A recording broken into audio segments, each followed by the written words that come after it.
Kashi news channel, सच है तो बोलेगा। वाराणसी के मैदान स्थित परार्टर भवन में समाजवादी पार्टी के व्यापारियों की प्रकोष्ठ समाजवादी व्यापार सभा के प्रदेश अध्यक्ष एवं वाराणसी के व्यापारी वैश्य नेता प्रदीप जायसवाल ने पत्र प्रतिनिधियों से वार्ता करते हुए कहा कि 26 जून 2025 को पुलिस आयुक्त वाराणसी मोहित अग्रवाल ने सावन माह और आगामी त्योहारों तथा यातायात व्यवस्था के दृष्टिगत मैदान काशी विश्वनाथ धाम क्षेत्र गोदोलिया से दशाश्वमेध घाट तक अतिक्रमण पाए जाने पर फुटकर रेहड़ी पटरी ठेला खुमचा दुकानदारों पर 2 या 2 से अधिक बार केस पर गुंडा और गैंगस्टर एक्ट की कार्रवाई होगी। ये बयान व्यापारी दुकानदार विरोधी निर्णय है जो कि अव्यवहारिक है।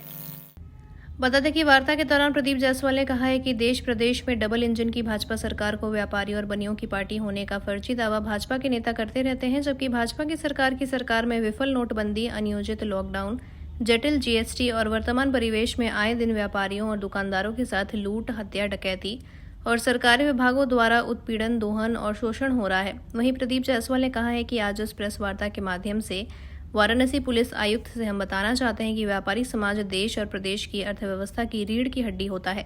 हमारा व्यापारी अपने खून पसीने से कमाई कर तमाम प्रकार के टैक्स सरकार को देता है। हम ठेला, पटरी, रेहड़ी, खुमचा दुकानदारों से भी आग्रह करते हैं कि उनको भी अपनी सीमा रहते हुए सामान बेचना चाहिए, न कि गली या सड़क का अतिक्रमण करना चाहिए। जिला प्रशासन को क्षेत्रीय बाजारों के व्यापार मंडल के पदाधिकारियों के सानिध्य में छोटे दुकानदारों और व्यापारियों के साथ समन्वय बनाने की जरूरत है और न कि अपराधियों की तरह व्यवहार कर उन पर गुंडा एक्ट और गैंगस्टर एक्ट की कार्रवाई की जरूरत है।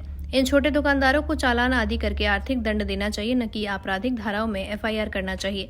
इसके साथ ही उन्होंने कहा कि उच्चतम न्यायालय ने भी समय समय पर यह स्वीकार किया है कि फुटकर, रेहड़ी, पटरी, गुमटी, ठेला, खुमचा दुकानदार देश की आर्थिक तरक्की में सहायक होते हैं। इन्हें उजाड़ने के पहले सरकार को बसाने की व्यवस्था करनी चाहिए। शासन की मंशा सदैव फुटकर, रेहड़ी, पटरी दुकानदारों को प्रोत्साहित करने के लिए होती है, इसलिए तो कम ब्याज पर बैंक लोन, मुद्रा लोन आदि की सुविधाएं समय समय पर दी जाती हैं। आज प्रेस वार्ता करने का जो तात्पर्य है वो पुलिस कमिश्नर श्री मोहित अग्रवाल जी द्वारा 26 जून को एक फरमान जारी किया गया कि जितने भी बनारस में खासकर चौक, गोदलिया, दशाश्वमेध के आसपास जितने भी थाना क्षेत्र हैं वहाँ पे जो रेहड़ी, पटरी, खुमचा और ठेला दुकानदारों पर अतिक्रमण यदि कर रहे हैं तो उनके खिलाफ मुकदमा किया जाएगा और जब मुकदमा 2 या 3 बार कर दिया जाएगा तो उन पर गुंडा एक्ट और गैंगस्टर कार्रवाई की जाएगी। इस बयान का हम लोग खंडन करते हैं, निंदा करते हैं। समाजवादी पार्टी व्यापार सभा के रूप में हमारी जिम्मेदारी है कि व्यापारी हित में जो भी चीज़ें हों उनको समय समय पर एक विपक्ष के रूप में शासन प्रशासन को अवगत कराते रहें। मेरा ये कहना है कि माननीय उच्चतम न्यायालय द्वारा ये लगातार कहा जाता है कि जो फुटकर, रेहड़ी, पटरी, ठेला जो हमारा दुकानदार है वो कहीं ना कहीं हमारे अर्थव्यवस्था की रीढ़ की हड्डी है और सहायक होता है। तो ऐसे लोगों को बसाने के लिए, ऐसे लोगों को कम ब्याज पर लोन देने के लिए सरकार लगातार योजनाएं लाती है। लेकिन जिस प्रकार से रोज कमाने खाने वाले या रोज कह सकते हैं कुआं खोद कर पानी पीने वाले हमारे छोटे जो मजदूर तरीके के जो दुकानदार हैं, ठेला, रिक्शा, खुमचा वाले, उन पे यदि इस तरीके से आपराधिक अगर धाराएं लगाकर उन पे गुंडा एक्ट और गैंगस्टर लगाया जाएगा तो कहीं से सही नहीं है। मेरा मानना है पुलिस आयुक्त महोदय से कि आप इन पे आर्थिक दंड लगा सकते हैं, लेकिन इस तरीके से आपराधिक घटना नहीं करनी चाहिए।